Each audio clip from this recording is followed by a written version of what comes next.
Hello दोस्तों, welcome back to GK master classes. कैसे हैं आप सब लोग? आई होप आप सभी ठीक होंगे। तो दोस्तों, आज हम एक मैराथन आपके लिए लेकर आए हैं। कोशिश की है यहाँ पे 70 एमसीक्यूज़ इस वीडियो में हम डिस्कस करेंगे और बिल्कुल एग्ज़ाम ओरिएंटेड चीज़ें होंगी। आपके जो एमसीक्यूज़ हैं ये इंडियन जनरल नॉलेज के होंगे। दोस्तों, टारगेट हमारा एक ही है, आपका जेकेपी कांस्टेबल का जो एग्ज़ाम है, आप लोग मैक्सिमम इसको क्रैक कर पाएँ और वही हमारी कोशिश रहती है। तो चलिए स्टार्ट करते हैं। स्टार्ट करने से पहले आपसे रिक्वेस्ट है, अगर आप पहली बार हमारे चैनल पे आए तो चैनल को ज़रूर सब्सक्राइब कर लीजिए, बेल आइकन को भी प्रेस कर लें और आराम से बैठिएगा। धीरे धीरे आप इनको अटेम्प्ट कीजिएगा, जितने भी एमसीक्यूज़ हम यहाँ पे डिस्कस करेंगे। तो चलिए स्टार्ट करते हैं बिना टाइम वेस्ट किए। कोशिश करना कमेंट सेक्शन में अपना स्कोर ज़रूर लिखें एंड पे कि आपके कितने ठीक होते हैं और क्वालिटी थोड़ी सी वीडियो की अपनी हाई कर लीजिएगा, ठीक है। तो चलिए स्टार्ट करते हैं। क्वेश्चन नंबर फर्स्ट है, which is the largest state in India by area? Area के हिसाब से इंडिया की लार्जेस्ट स्टेट कौन सी है? बहुत इजी क्वेश्चन है, बता दीजिए। आई होप आप सब ने इसका आंसर ठीक किया होगा। राजस्थान इसका राइट आंसर है। देखिए, अगर साथ साथ में और भी चीज़ें हम डिस्कस करेंगे। अगर आपको पूछ लिया जाए कि लार्जेस्ट कंटिनेंट कौन सा है, ठीक है, याद रखना। वर्ल्ड में पूछा जाए लार्जेस्ट कंटिनेंट कौन सा है तो एशिया है। पूछा जाए लार्जेस्ट कंट्री जो है एरिया वाइज कौन सी है तो वो रशिया है, ठीक है दोस्तों। वर्ल्ड में लार्जेस्ट रिवर पूछा जाए, याद रखिए, लार्जेस्ट रिवर अगर पूछा जाए तो वो अमेजोन है और लॉन्गेस्ट रिवर पूछा जाए तो वो नाइल है, ठीक है। ये एक्स्ट्रा इन्फॉर्मेशन जो दे रहा हूँ वो ज़रूर लीजिएगा। अगर स्मॉलेस्ट स्टेट पूछी जाए एरिया वाइज तो वो गोवा है, ठीक है। तो एक क्वेश्चन के साथ आपको और एक्स्ट्रा इन्फॉर्मेशन मिल रही है, इसको ज़रूर लीजिएगा। चलते हैं नेक्स्ट क्वेश्चन पे। नेक्स्ट है, फिर से मैं आपको बोल रहा हूँ कि आप थोड़ी सी वीडियो की जो क्वालिटी है वो हाई कर लीजिएगा, क्योंकि यहाँ पे थोड़ा सा ब्लर विजिबल है। Which is the longest river in India? India का लॉन्गेस्ट रिवर कौन सा है? बता दीजिए राइट आंसर। दोस्तों, टोटल हम 70 एमसीक्यूज़ डिस्कस करेंगे। इत्मीनान से बैठिएगा, आराम से बैठिएगा और आराम से बैठ के इनको अटेम्प्ट कीजिएगा। बता दीजिए लॉन्गेस्ट रिवर इंडिया का कौन सा है? वो है गंगा रिवर। अब लेंथ अगर पूछी जाए आपसे, 2525 किलोमीटर है इसकी, ठीक है। चलते हैं नेक्स्ट क्वेश्चन पे। नेक्स्ट है, which state is known as the land of fire rivers? कौन सी स्टेट को लैंड ऑफ फायर रिवर्स कहा जाता है? ऑप्शन है पंजाब, हरियाणा, उत्तर प्रदेश या राजस्थान। बता दीजिए राइट आंसर। इसका जो राइट आंसर है दैट इज़ पंजाब। पंजाब को लैंड ऑफ फायर रिवर्स कहा जाता है। चलते हैं क्वेश्चन नंबर 4 पे। Where is India's only active volcano located? India का ओनली एक्टिव, ये जीकेएसएसबी ने ये क्वेश्चन पूछा हुआ है दोस्तों। आप कहेंगे जो क्वेश्चन है उनकी लेवल जो है बहुत इजी है। तो इस तरह के क्वेश्चन जेकेएसएसबी पूछती है और आपका कांस्टेबल का एग्ज़ाम है दोस्तों, आप कोई हाई लेवल का एग्ज़ाम तो देने जा नहीं रहे, ठीक है।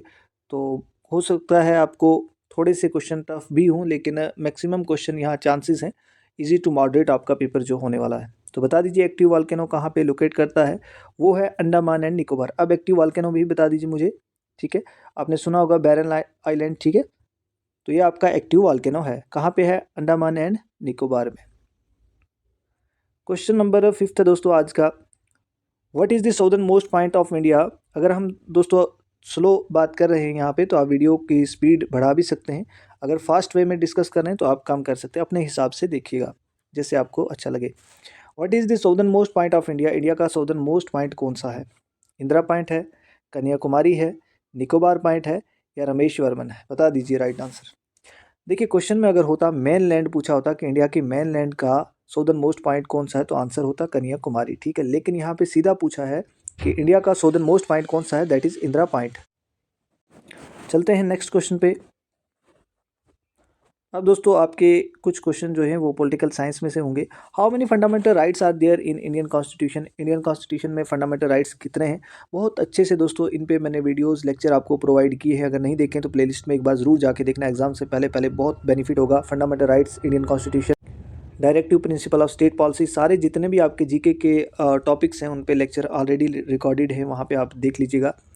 यहाँ आपकी रिवीजन के लिए सिर्फ एमसीक्यूज लाने का ही मकसद होता है कि आपकी रिवीजन अच्छे से हो जाए। बता दीजिए कितने फंडामेंटल राइट्स हैं? तो 6 फंडामेंटल राइट्स हैं, ठीक है। कौन कौन से हैं हमने सारे डिस्कस किए हैं, मुझे कमेंट सेक्शन में ज़रूर बताइएगा। क्वेश्चन नंबर 7 है आज का। Who is known as the father of Indian constitution? Indian constitution के फादर कौन हैं? तो वो है BR Ambedkar. Option number A इसका भी राइट आंसर हो जाएगा। दोस्तों, आपके 70 में से कितने ठीक होते हैं आप कमेंट सेक्शन में ज़रूर लिखिएगा और वीडियो अच्छी लग रही तो लाइक को बटन को भी प्रेस कर दीजिए और अपने फ्रेंड्स के साथ भी शेयर कीजिए। Which part of Indian constitution deal with the fundamental duties, fundamental duties के साथ कौन सा पार्ट जो है वो डील करता है, बता दीजिए राइट आंसर। देखिए टोटल पार्ट कितने हैं, टोटल पार्ट जो है इंडियन कॉन्स्टिट्यूशन में 25 है, और शेड्यूल कितने हैं दोस्तों, 12 शेड्यूल हैं, ये याद रखिएगा, ठीक है। ये है पार्ट, इसका जो राइट आंसर है दैट इज़ पार्ट 4A जो है वो डील करता है फंडामेंटल ड्यूटीज़ के साथ, ठीक है।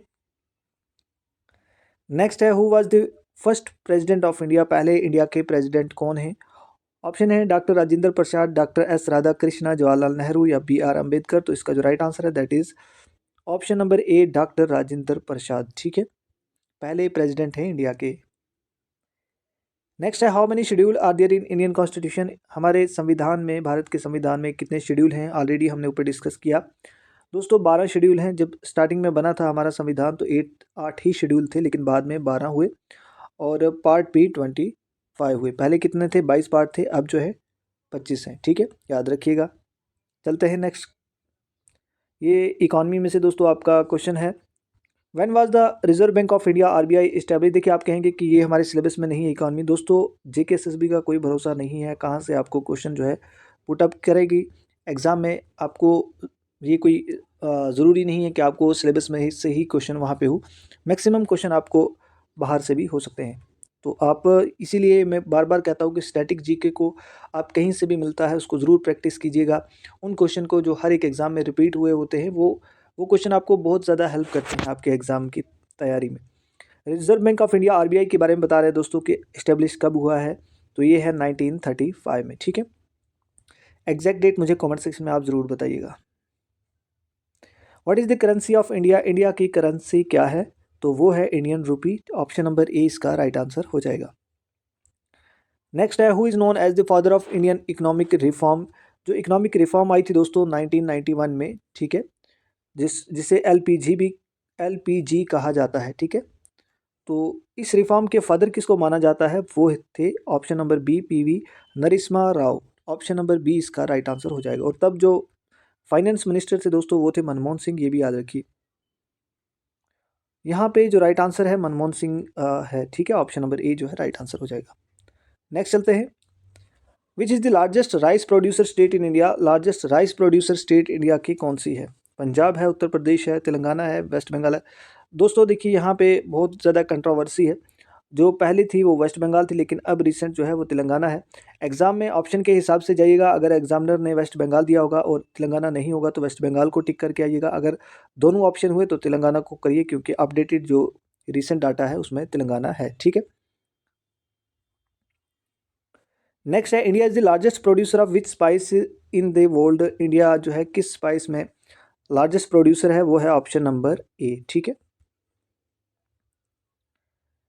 नेक्स्ट क्वेश्चन है, who is known as the missile man of India, missile man India का किसे कहा जाता है, बता दीजिए राइट आंसर।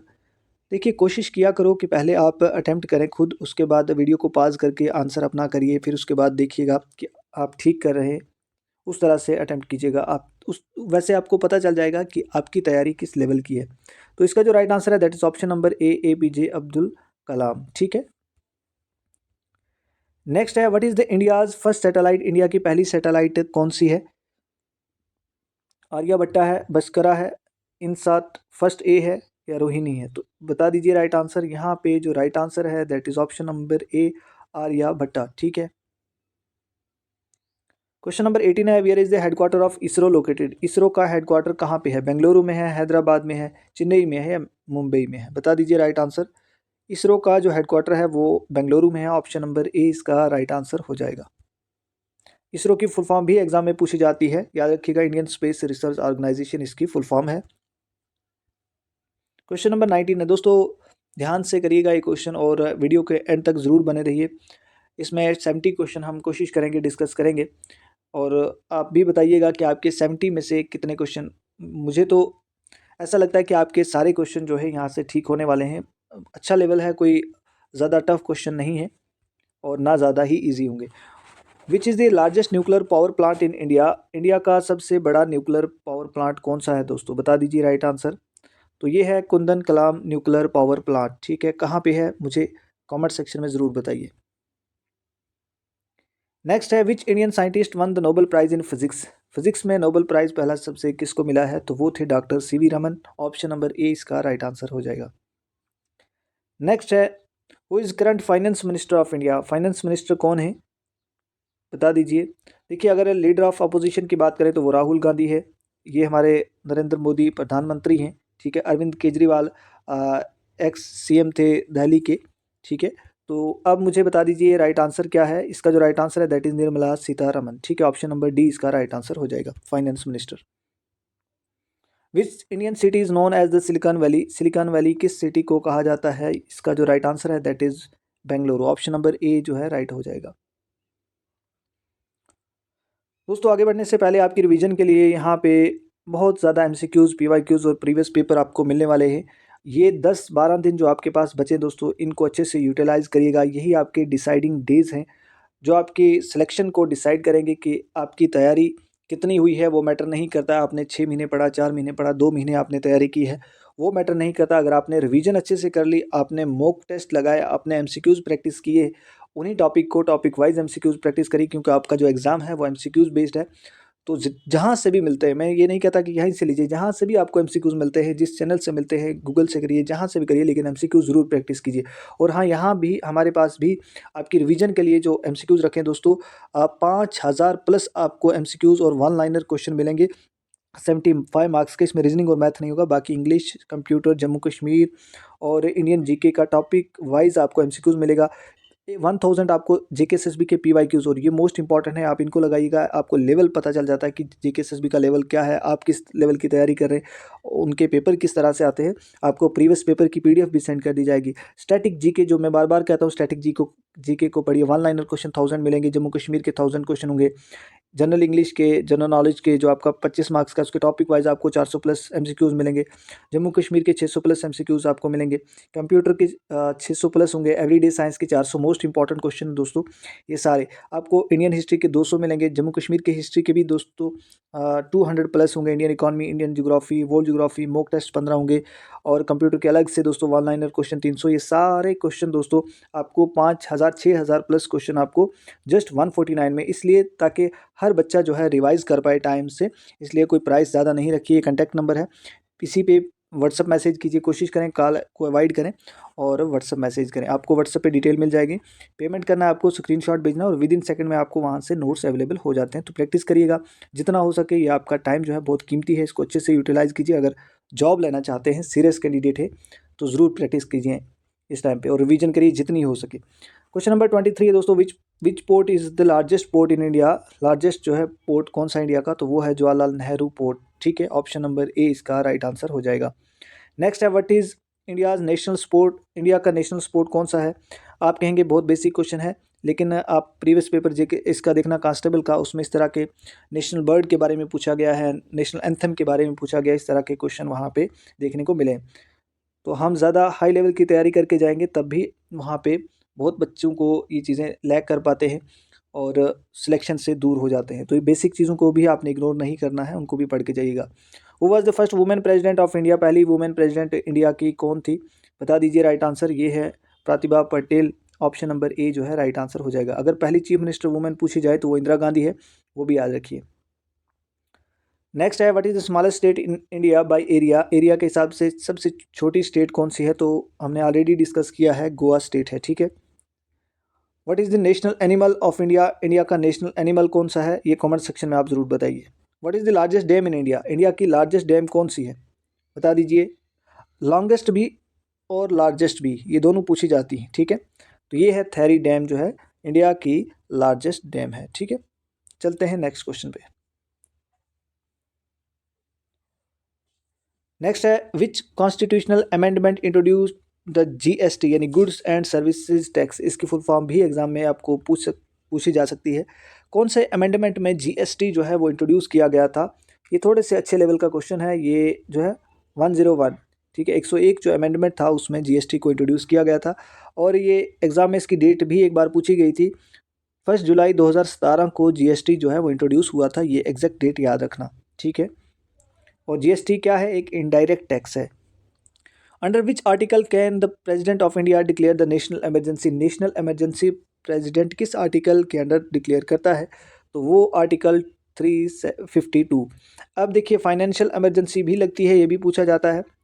फाइनेंशियल इमरजेंसी जो है आर्टिकल 360। और याद रखना हमारे इंडिया में अभी तक फाइनेंशियल इमरजेंसी जो है वो नहीं लगी है, ठीक है, तो ये चीज़ याद रखिएगा। इसका जो राइट आंसर है ऑप्शन नंबर ए जो है वो राइट है। नेक्स्ट चलते हैं। Which schedule of Indian constitution deal with the allocation of seats in the Rajya Sabha. Rajya Sabha में सीट को एलोकेट करना किस शेड्यूल में लिखा गया है। आपको एक ट्रिक भी मैंने बताई थी, टीयर्स ऑफ ओल्ड पीएम याद रखना जब शेड्यूल की बात की जाती है, ठीक है, उस तरीके से याद रखिएगा 12 के 12 शेड्यूल को। तो यहाँ पे जो राइट आंसर है दैट इज़ फोर्थ शेड्यूल, ठीक है। और 8th शेड्यूल दोस्तों लैंग्वेजेस की बात करता है, याद रखिए ये भी। और 10th शेड्यूल जो है वो एंटी डिफेक्शन लॉ की बात करता है, ठीक है। चलते हैं नेक्स्ट क्वेश्चन पे। Who was the chairman of drafting committee of Indian constitution. हमारे संविधान की जो ड्राफ्टिंग कमेटी थी उसका चेयरमैन कौन था, बता दीजिए राइट आंसर। देखिए डॉक्टर राजेंद्र प्रसाद हमारे पहले प्रेसिडेंट थे, पंडित जवाहरलाल नेहरू हमारे पहले प्राइम मिनिस्टर थे। तो यहाँ पे जो राइट आंसर है दैट इज़ B.R. अम्बेडकर, ठीक है, भीमराव अम्बेडकर जो है वो चेयरमैन थे ड्राफ्टिंग कमेटी के। अच्छा ये बताइए मुझे हमारे संविधान को बनाने में कितना टाइम लगा है। तो वो है 2 साल 11 महीने और 18 दिन, यानी 2 years 11 month एंड 18 days हमारे संविधान को तैयार करते हुए लगा है। और बना कब था, 26 नवंबर 1949 को हमारा संविधान रेडी हो गया था और एनफोर्स हुआ था 26 जनवरी 1950 को, ठीक है। ये क्वेश्चन पूछे जाते हैं, कंफ्यूज होते हैं बच्चे 1900 इसकी डेट को लेकर बहुत कंफ्यूज होते हैं, ठीक है। नेक्स्ट है which institution release the annual ease of doing business report. ये रिपोर्ट कौन सा इंस्टीट्यूशन जो है वो रिलीज करता है, तो वो वर्ल्ड बैंक करता है, ठीक है। Which of the following tax is not include in GST. GST में इंक्लूड कौन सा टैक्स नहीं होता है, फुल फॉर्म पूछी जाती है। गुड्स एंड सर्विसेज टैक्स जो है इसकी फुल फॉर्म है, और एक इनडायरेक्ट टैक्स है। इनमें कस्टम ड्यूटी दोस्तों जीएसटी में इंक्लूड नहीं होता है। ऑप्शन नंबर बी इसका राइट आंसर हो जाएगा। दोस्तों वीडियो को पॉज कीजिए और वीडियो को लाइक ज़रूर करें, अपने फ्रेंड्स के साथ भी शेयर करें इसको। आपका जैसा जितना अच्छा रिस्पांस रहता है हम उतना ही मोटिवेट होते हैं। आपका बहुत अच्छा रिस्पांस रहा, जब 50 MCQs हमने डिस्कस किए कंप्यूटर पे, बहुत अच्छा फीडबैक भी आपका मिला। उसके बाद 40 MCQs हमने जम्मू कश्मीर के ऊपर डिस्कस किए एक ही वीडियो में, आपका बहुत अच्छा फीडबैक मिला। आप जब मोटिवेट करते हैं तो आज मैंने 70 MCQs आपके लिए लाए हैं। तो आपकी मोटिवेशन ही हमें एनकरेज करती है और आपके लिए कंटेंट लाने के लिए, ठीक है। और मकसद ये है दोस्तों कि आपकी सिलेक्शन हो जाए, जितने भी बच्चे तैयारी कर रहे हैं उनकी रिवीजन अच्छे से हो जाए, ये हमारा मकसद है, ठीक है। आप हमें कुछ नहीं देंगे, जब आपकी सिलेक्शन हो जाती है आप अपनी अपनी ड्यूटी करेंगे, हमें तो भूल भी जाते हैं, ठीक है। लेकिन चलो यहाँ से किसी की सिलेक्शन हो जाए, किसी की हेल्प हो जाए, थोड़ी बहुत मेहनत आपकी होती है, बहुत कम रोल हम लोगों का होता है, ठीक है। Which committee is related to reform in the banking sector in India. कौन सी कमेटी जो है वो रिलेट करती है बैंकिंग सेक्टर में रिफॉर्म लाने के लिए, तो वो कौन सी कमेटी है, नरिस्माम कमेटी, ठीक है। ऑप्शन नंबर 20 का राइट आंसर हो जाएगा। नेक्स्ट है which river basin is refer to as the Ruhr of India. Ruhr of India जो है किस रिवर बेसिन को कहा जाता है due to its industrial significance, तो वो है option number A Damodar river basin, ठीक है। Which national park in India is famous for hangul. Hangul के लिए कौन सी नेशनल पार्क जो है फेमस है दोस्तों, तो डाचीगाम नेशनल पार्क जो कि श्रीनगर में है, ये हांगुल के लिए बहुत फेमस है, जिसे कश्मीरी स्टैग भी कहते हैं। अगर कहीं कश्मीरी स्टैग लिखा हो तो कंफ्यूज नहीं होइएगा, कश्मीरी स्टैग हांगुल ये एक ही चीज़ है। और साइंटिफिक नाम आप मुझे बताएंगे, ये चीज़ें ऑलरेडी हमने जम्मू कश्मीर में पढ़ाई हुई हैं। In which state is the valley of flower located. Valley of flower दोस्तों कौन सी स्टेट में लोकेट करता है, तो ये है उत्तराखंड में। ऑप्शन नंबर 20 का राइट आंसर हो जाएगा। नेक्स्ट है हु इन्वेंटेड पेंसिलिन। पेंसिलिन को किसने इन्वेंट किया है, बता दीजिए राइट आंसर। कोशिश किया करो पहले खुद आंसर करें, उसके बाद यहाँ पे आंसर देखिएगा। इसका जो राइट आंसर है that is Alexander Fleming. Option number A जो है राइट आंसर हो जाएगा।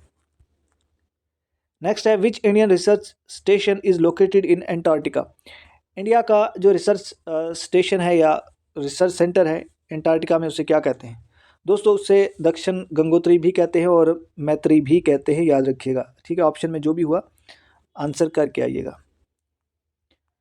विच IIT design India's first micro processor शक्ति, ठीक है। इंडिया का पहला माइक्रो प्रोसेसर जिसे शक्ति कहा जाता है, किस आईआईटी ने डिज़ाइन किया उसको, तो वो है IIT Madras. Option number C इसका राइट आंसर हो जाएगा। अब दोस्तों आपके कुछ क्वेश्चन हिस्ट्री में से हैं, क्योंकि हिस्ट्री हर एक एग्जाम में पूछी जाती है। फेमस जो कोणार्क सन टेम्पल है, किसके द्वारा वो बनाया गया है? बता दीजिए राइट आंसर। यहाँ पे जो राइट आंसर है ऑप्शन नंबर ए इसका राइट आंसर हो जाएगा। ये क्वेश्चन पूछा जाता है एग्जाम में। क्वेश्चन नंबर 43 है दोस्तों आज का। Ghadar party was founded. Ghadar party 1913 में फॉर्म की गई। ये ईयर भी पूछा जाता है। कहाँ पे फॉर्म की? सैन फ्रांसिस्को में, यूएसए में। लेकिन किसके द्वारा गदर पार्टी जो है वो फॉर्म की गई? क्या वो मैडम बेकाजी कामा थे, लाला हरदयाल थे, श्यामाजी कृष्णा वर्मा थे, या बोथ ए एंड बी? यहाँ पे जो इसका राइट आंसर है दैट इज़ लाला हरदयाल थे, जिन्होंने गदर पार्टी को फॉर्म किया था। कहाँ पे? सैन फ्रांसिस्को, यूएसए में। कब? 1913 में। नेक्स्ट है, in which language were the Buddhist text Tripitakas written. जो बुद्धिस्ट टेक्स्ट हैं दोस्तों त्रिपिटकाज, वो किस लैंग्वेज में लिखी गई हैं? तो वो लैंग्वेज थी पाली लैंग्वेज। ऑप्शन नंबर सी इसका राइट आंसर हो जाएगा। दोस्तों वीडियो को ज़रूर लाइक कीजिए, और चैनल पे अगर आप पहली बार आए हैं तो चैनल को भी ज़रूर सब्सक्राइब कर लीजिए, और अगर प्लेलिस्ट में अभी तक विजिट नहीं किया एक बार ज़रूर जाइए प्लेलिस्ट में। एग्ज़ाम से पहले एक बार ज़रूर जाएं, और वहाँ से आपको वीडियोज़ लेक्चर बहुत अच्छे से मिल जाएंगे टॉपिक वाइज, उनको एक बार लगाइएगा, आपकी रिवीजन बहुत अच्छे से हो जाएगी। द पूना पैक्ट 1932 ईयर पूछा जाता है एग्जाम में। ये एग्रीमेंट हुआ था किसके बीच में? क्या वो नेहरू और अंबेडकर थे, गांधी और अंबेडकर थे, मालवीय एंड अंबेडकर थे, या गांधी और नेहरू थे? तो किसके बीच में ये पूना पैक्ट जो है वो साइन हुआ था? जगह पूना थी इसलिए इसे पूना पैक्ट कहा जाता है। ये हुई थी गांधी और अंबेडकर के बीच में। कौन सा ईयर था? 1932। काफ़ी इंपॉर्टेंट क्वेश्चन है ये। नेक्स्ट है, what is the architectural style of sun temple. जो कोणार्क सन टेम्पल जो उड़ीसा में है दोस्तों, उसका आर्किटेक्चरल स्टाइल दोस्तों कौन सा है? तो वो है नागरा। ठीक है, Nagara style. Which dynasty is associated with Ajanta caves. ये क्वेश्चन दोस्तों फाइनेंस अकाउंट स्टैंड में भी पूछा गया था। अजंता केव्स के साथ कौन सी डायनेस्टी एसोसिएट करती है? यहाँ पे जो राइट आंसर है गुप्ता। अगर सतवाहना भी हुआ कहीं तो वो भी इसका आंसर आ जाएगा। सतवाहना एंड गुप्ता जो है इसके साथ एसोसिएट करती हैं। ठीक है, अजंता केव्स। अजंता केव्स कहाँ है? अजंता एलोरा केव दोस्तों ये महाराष्ट्र में है। ये इनकी लोकेशन भी पूछी जाती है एग्जाम में। जो चीज़ें मैं बताता हूँ उनको ज़रूर याद रखिएगा। नेक्स्ट है, who started the first English newspaper in India. India में पहला इंग्लिश न्यूज़पेपर जो है कब स्टार्ट किसके द्वारा स्टार्ट किया गया? बाल गंगाधर तिलक, राजा राम मोहन राय, जे.ए. हिक्की, या लॉर्ड विलियम बेंटिक? देखिए दोस्तों, लॉर्ड विलियम बेंटिक की बात करें तो सती सिस्टम को बैन जो किया था वो इन्हीं के द्वारा किया गया था, और रोल जो राजा राम मोहन राय था उनका बहुत ज़्यादा रोल था इसमें बैन करने में। तो ये थे जे.ए. हिक्की। और अगर पूछा जाए पहला इंग्लिश न्यूज़पेपर कौन था, तो वो बंगाल गैजेट था। ठीक है दोस्तों, याद रखिएगा। नेक्स्ट है, what is the name of India's national anthem. India का नेशनल एंथम कौन सा है? बहुत बेसिक है ये तो, आपके लिए हलवा है। चलिए छोड़िए इसको, आप आंसर कर ही देंगे इसका। नेक्स्ट है, who wrote the national song in India Vande Mataram. Vande Mataram दोस्तों किसने लिखा है? ये इंपॉर्टेंट क्वेश्चन है। ये है बंकिम चंद्रा चट्टोपाध्याय ने लिखा है। ठीक है, ऑप्शन नंबर ए इसका राइट आंसर हो जाएगा। Which dance form is associated with Kerala. Kerala के साथ कौन सा डांस फॉर्म जो है एसोसिएट करता है? देखिए, भारतनाट्यम कहाँ पे है? ये आपका तमिल में है। उड़ीसी ये उड़ीसा में है। कुचिपुड़ी कहाँ पे है? आंध्र प्रदेश में है। और कथकली जो है ये केरला में है। और कथक अगर पूछी जाए तो नॉर्दर्न इंडिया में है। ठीक है, यूपी। नेक्स्ट है, what is the sun temple located, where is the sun temple located in India. India में सन टेम्पल कहाँ पे है? तो ये है कोणार्क उड़ीसा में। ऑप्शन नंबर ए इसका राइट आंसर हो जाएगा। क्वेश्चन नंबर 53 है दोस्तों, which festival is called the festival of lights. Lights का फेस्टिवल किसको कहा जाता है? तो ये है दिवाली। ठीक है, ऑप्शन नंबर ए इसका राइट आंसर हो जाएगा। क्वेश्चन नंबर 54 है आज का, who was the last Mughal emperor of, last नहीं यहाँ पे फर्स्ट है, who was the first Mughal emperor of India. India का पहला मुगल एम्पर कौन सा था? तो वो थे बाबर। इनका पूरा नाम क्या था? ज़हीरुद्दीन मोहम्मद बाबर। एग्जाम में पूछा जाता है, याद रखिएगा। नेक्स्ट है, और इनके टाइम में पहली पानीपत जो बैटल हुई थी वो भी 1526 में हुई थी, उसको भी याद रखिएगा, जो बाबर और इब्राहिम लोदी के बीच में हुई थी। इंपॉर्टेंट है, पूछी जाती है। फर्स्ट बैटल ऑफ पानीपत किसके बीच में हुई थी? बाबर और इब्राहिम लोदी के बीच में। और उसके बाद जब लोदी डायनेस्टी को इन्होंने डिफीट किया, और उसके बाद मुगल शासन या मुगल रूल जो है वो इंडिया में इस्टेब्लिश हुआ, और ये पहले मुगल रूलर थे बाबर। ठीक है, नेक्स्ट है which Indian freedom fighter is known as the iron man of India. Iron man of India किस फ्रीडम फाइटर को कहा जाता है? मोस्ट इंपॉर्टेंट क्वेश्चन है। और जितनी भी इंपॉर्टेंट पर्सनैलिटीज़ हैं उनके निकनेम्स हैं, ऑलरेडी हमने आपको ग्रुप में भी ये प्रोवाइड किया है पीडीएफ, और उसमें भी मैंने मैक्सिमम जितने भी पॉपुलर पर्सनैलिटीज़ हैं उनके निकनाम जो भी हैं निकनेम उनके मैंने आपको सेंड किए हैं, उनको एक बार ज़रूर पढ़ लीजिएगा। वीडियो भी अवेलेबल है, प्लेलिस्ट में देख लीजिएगा। तो ये हैं सरदार वल्लभ भाई पटेल, इनको आयरन मैन ऑफ इंडिया कहा जाता है। ऑप्शन नंबर ए इसका राइट आंसर हो जाएगा। नेक्स्ट है who was the founder of Mauryan empire. Mauryan empire का फाउंडर कौन था? दोस्तों ये क्वेश्चन आप बोलेंगे बहुत बेसिक है, लेकिन ये क्वेश्चन जेकेएसएसबी का जो फाइनेंस एसआई का एग्जाम था उसमें ये क्वेश्चन पूछा हुआ था। तो चंद्रगुप्ता मौर्य जो है इसका राइट आंसर हो जाएगा। In which year did the Jallianwala Bagh massacre take place. Jallianwala Bagh massacre दोस्तों जो हुआ था वो कौन सा ईयर में हुआ था? वो था 1919, 13 अप्रैल, याद रखिएगा। 1919 में ये जलियांवाला बाग में जो मैसेकर हुआ था, और वहाँ पे लोग जो हैं बैसाखी को सेलिब्रेट कर रहे थे। क्वेश्चन नंबर 58 है हु गेव द स्लोगन इनकलाब जिंदाबाद। इनकलाब जिंदाबाद मोस्ट यहाँ पे होना चाहिए था ज़्यादा पॉपुलराइज किसने किया था इस स्लोगन को? तो पॉपुलराइज जो है वो भगत सिंह के द्वारा किया गया था, और जो दिया था ये स्लोगन इनकलाब जिंदाबाद ये हज़रत मोहानी ने दिया था। ठीक है, तो अगर देने की बात करें तो हज़रत मोहानी है, और पॉपुलर किसने किया था ये स्लोगन इनकलाब जिंदाबाद? तो ये भगत सिंह थे। ठीक है, चलते हैं नेक्स्ट क्वेश्चन पे। Which gas is most abundant in earth atmosphere. हम अगर अर्थ एटमॉस्फेयर की बात करें तो सबसे ज़्यादा गैस कौन सी पाई जाती है? वो है नाइट्रोजन। ठीक है, कितनी है? 78% है। उसके बाद कौन सी है? ऑक्सीजन है, देन कार्बन डाइऑक्साइड है, उसके बाद बहुत सारी गैसेज है 0.0 कुछ अमाउंट में। ठीक है, what is the chemical formula of water. आपके कुछ एवरीडे में से भी क्वेश्चन यहाँ रखे मैंने, एवरीडे साइंस जो है, और एवरीडे साइंस के 400 प्लस क्वेश्चन वन लाइनर मैंने ऑलरेडी अपने ग्रुप में जो व्हाट्सएप ग्रुप है उसमें प्रोवाइड किए हैं, वो आपको काफ़ी हेल्प करेंगे। बहुत बेसिक क्वेश्चन है जो आपको एग्जाम में देखने को जरूर मिलेंगे। What is the chemical formula of water. Water का केमिकल फार्मूला क्या है? तो ये है H2O। ठीक है, ऑप्शन नंबर बी इसका राइट आंसर हो जाएगा। Which vitamin is primarily produced when the skin is expose to sunlights. ठीक है, कौन सा विटामिन जो है प्रोड्यूस होता है सनलाइट में? तो वो है सनलाइट से विटामिन डी। ठीक है, जो हमारी बोन को भी स्ट्रांग करता है। विटामिन ए का अगर साइंटिफिक नेम पूछा जाए तो रेटिनोल है, याद रखिएगा। ठीक है, और विटामिन ए जो है अगर सोर्स पूछा जाए तो कैरोट गाजर वगैरह से ये आता है। ठीक है, तो पूछा जाता है कि गाजर से कौन सा विटामिन जो है मिलता है। नेक्स्ट है क्वेश्चन नंबर 62 है which Indian athlete is known as the flying Sikh. कौन से इंडियन एथलीट है जिन्हें फ्लाइंग सिख कहा जाता है? तो वो है मिल्खा सिंह। अब मुझे कमेंट सेक्शन में कौन ये बताएगा कि मिल्खा सिंह को ये मिल्खा सिंह का टाइटल जो है वो किसने दिया था? कमेंट्स ज़रूर करना अच्छे से वहाँ पे। ठीक है, और जो होमवर्क होता है उसका अच्छे से लिखा करें कि ये होमवर्क है। ठीक है, question number 63 in which year were the first modern Olympic games held. Olympics पे भी आपको मैंने MCQs प्रोवाइड किए हैं। बता दीजिए मॉडर्न ओलंपिक पहला कौन से ईयर में हुआ था? तो वो था 1896 में। ऑप्शन नंबर ए इसका राइट आंसर हो जाएगा। नेक्स्ट है the Narmada river flows into which sea. Narmada river जो है कौन से सी में फ्लो करता है? तो देखिए लोकेशन देखिए, अगर हम साउथ इंडिया का थोड़ा सा मैप यहाँ पे ड्रा करें इस तरह से, यहाँ पे आपका बे ऑफ बंगाल आ जाता है, यहाँ पे आपका इंडियन ओशन आता है, और यहाँ पे आपका अरेबियन सी आता है। तो नर्मदा रिवर यहाँ हमारे कर्नाटक प्लेटू से निकलकर यहाँ से इस तरह से एस्चुरीज बनाता है, और ये बे ऑफ अरेबियन सी में जाकर गिर जाता है। ठीक है, ये वही रिवर है। पूछा जाता है कि कौन सा रिवर है जो इंडिया को सेंटर में से साउथ इंडिया को नॉर्थ इंडिया को डिवाइड करता है? तो वो यही रिवर है नर्मदा रिवर। ठीक है, तो अरेबियन सी में फ्लो करता है, और ये वेस्ट फ्लोइंग रिवर है। वेस्ट फ्लोइंग रिवर में भी ये एक अच्छा बड़ा रिवर है। ठीक है, which river is known as the Dakshina Ganga या गंगा ऑफ द साउथ। कौन सा रिवर ऐसा है जिसे साउथ का गंगा कहा जाता है या दक्षिणा गंगा कहते हैं? तो वो है गोदावरी रिवर। ठीक है, ऑप्शन नंबर 20 का राइट आंसर हो जाएगा। अच्छा, पूछा जाता है सारों ऑफ बिहार कौन सा है? तो वो कोसी रिवर है। ठीक है, जो एक्स्ट्रा इन्फॉर्मेशन होती है उसको याद रखिएगा।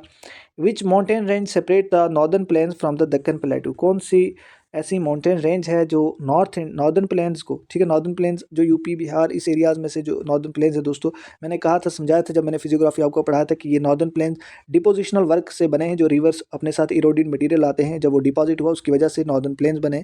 क्वेश्चन पूछा जा रहा है नॉर्दर्न प्लेन्स और दक्कन प्लेटू जो है उसको जो सेपरेट करता है वो कौन सी रेंज है? तो वो है विंध्यान रेंज। ठीक है, लेकिन अगर पूछा जाए सबसे ओल्डेस्ट माउंटेन रेंज कौन सी है तो वो है अरावली रेंज। ठीक है दोस्तों, चलिए देखिए वेस्टर्न घाट का भी दूसरा नाम पूछा जाता है तो वो सह्याद्री है, उसको भी याद रखिएगा। सह्याद्री जो है किस माउंटेन रेंज का दूसरा नाम है वो वेस्टर्न घाट का है, और ये कंटिन्यूस सीरीज है, सीरीज में चलते हैं ये माउंटेन। ठीक है। Which Indian river originate from the Amar Carnatic प्लेटू। ठीक है, नहीं सॉरी, अमरकंटक प्लेटू। कौन सा रिवर जो है वो अमरकंटक प्लेटू से ओरिजिनेट होता है? नर्मदा है, तापी है, महानदी है, या चंबल रिवर है? तो ये है नर्मदा रिवर, ऊपर हमने बताया भी था आपको। देखिए अच्छा मुझे ये बता दीजिए कि कौन सा ऐसा रिवर है जो ट्रॉपिक ऑफ कैंसर को, जो हमारे 8 स्टेट में से, या हम क्या यूँ कहें कि इंडिया के सेंटर में से पास होता है दोस्तों, तो उसको 2 बार वो रिवर कट करता है इस तरह से। ठीक है, कौन सा ऐसा रिवर है? तो वो मैं ही बता देता हूँ, माही रिवर। अगर एग्जाम में कभी पूछ लिया जाए तो आंसर करके आइएगा। ठीक है। क्वेश्चन नंबर 68 है, which is the largest fresh water lake in India? India की लार्जेस्ट फ्रेश वाटर लेक कौन सी है? तो वो है वुलर लेक। कहाँ पे है? बांडीपुर डिस्ट्रिक्ट, कश्मीर में। ठीक है। चिल्का लेक कहाँ पे है? उड़ीसा में है, पूछा जाता है। लोकटक लेक कहाँ पे है? मणिपुर में है। ठीक है। वेमनाड लेक कहाँ पे है? मुझे कमेंट सेक्शन में बताइएगा। ठीक है। देखिए आपका जो फीडबैक होता है ना बहुत इंपॉर्टेंट होता है हमारे लिए, और हर एक बच्चे का, हर एक दोस्त का कमेंट हम रीड करते हैं कमेंट सेक्शन में। बहुत अच्छा लगता है जब आपके कमेंट जो हैं वो आते हैं, तो हम भी मोटिवेट होते हैं।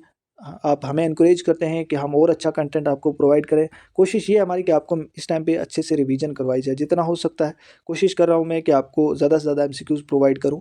लेकिन यहाँ समय कम होता है, एक वीडियो दिन की अपलोड होती है, तो आप कोशिश करें जो नोट्स अवेलेबल हैं आप उनको लीजिएगा और खुद उनको प्रैक्टिस कीजिए, बहुत बेनिफिट आपका होगा ध्यान से अगर आप पढ़ेंगे उनको। In which state is the Kolleru lake located? कौन सी स्टेट में कुलेरू लेक जो है लोकेट करती है? वो है आंध्र प्रदेश। अच्छा मुझे बताइए आप कि कौन सी इंडिया की स्टेट है जिसको, जहाँ से सन जो है राइज होता है? ठीक है, तो चलिए मैं ही बता देता हूँ, अरुणाचल प्रदेश है जहाँ से सन जो है वो राइज करता है फर्स्ट। ठीक है। Who is known with the name of Tota-i Hind? ठीक है, पैरोट ऑफ इंडिया, इंग्लिश में अगर हम कहें पैरोट ऑफ इंडिया किसे कहा जाता है? चंद्रशेखर है, अमीर खुसरू है, शेख अब्दुल्ला है। देखिए शेख अब्दुल्ला को शेर कश्मीर कहते हैं, यानी लाइन ऑफ कश्मीर कहते हैं। इनकी बायोग्राफी जो है आतिश चिनार है, पूछा जाता है। और ये फ़ारूक अब्दुल्ला इनके सन हैं, उमर अब्दुल्ला जो अब चीफ मिनिस्टर हैं वो इनके ग्रैंडसन हैं। तो यहाँ तोताई हिंद की बात की गई है तो वो है अमीर खुसरो। ऑप्शन नंबर बी इसका राइट आंसर हो जाएगा। तो दोस्तों ये थे 50 क्वेश्चन। बहुत कोशिश के बाद आपके लिए लाए हैं, बहुत मेहनत लगती है, आपसे इतनी रिक्वेस्ट है चैनल को सब्सक्राइब कर लें, आप तक उतना ही है, और वीडियो को लाइक ज़रूर करके जाइएगा। बाकी अगर आप अपनी सिलेक्शन को पक्का करना चाहते हैं या पढ़ा है कहीं से रिवीजन करना चाहते हैं तो इनको ज़रूर लीजिएगा, मैं बार बार रिकमेंड करूँगा, और मैक्सिमम बच्चों ने परचेज़ किया है। और हाँ कोशिश करें कॉल मत कीजिएगा, बहुत सारे बच्चे अभी भी इतना बोलने के बाद भी कॉल कर लेते हैं, तो ये पॉसिबल नहीं होता हर एक की कॉल को अटेंड करना। सीधे मैसेज करें व्हाट्सएप पे, आपको थोड़ा अगर 1 मिनट में रिप्लाई नहीं होता है उसके बाद हो ही जाएगा रिप्लाई भी, तो आप इस नंबर पे कांटेक्ट कीजिए, व्हाट्सएप मैसेज करें, बोलिए सीधे रिवीजन नोट्स चाहिए आपको, तो आपका रिप्लाई हो जाएगा। ठीक है, ये नंबर है, ये प्राइस है और ये कंटेंट है, आप देख सकते हैं। वहाँ पूछने की ज़रूरत नहीं है, यहाँ मैं सारी चीज़ें बता देता हूँ, फिर भी आप वहाँ बार बार पूछते हैं कि क्या मिलेगा, कितना मिलेगा। तो ये सामने आपके कितने क्वेश्चन हैं, ये नंबर ऑफ क्वेश्चन है यहाँ से इस साइड से, ये क्वेश्चंस आपको मिलेंगे। कुछ वन लाइनर हैं, कुछ एमसीक्यूज़ हैं, और 75 में रीजनिंग और मैथ नहीं होगा, पहले ही बता रहा हूँ 75 मार्क्स के होंगे। ठीक है, तो ज़रूर लीजिएगा, टाइम अपना सेव कीजिए, खुद पढ़िए इनको लेकर। तो ये कॉन्टैक्ट नंबर है, यहाँ पे मैसेज करें। सो थैंक्स फॉर वॉचिंग दोस्तों, मिलते हैं नेक्स्ट वीडियो में। आज का सेशन कैसा था कमेंट करके ज़रूर बताइएगा, और लाइक करें, अपने दोस्तों के साथ इसको शेयर करें। जितना आपका अच्छा रिस्पांस हुआ कोशिश करेंगे और भी अच्छे मैराथन आपके लिए लेकर आएँ। तो मिलते हैं फिर नेक्स्ट वीडियो में। Thanks for watching.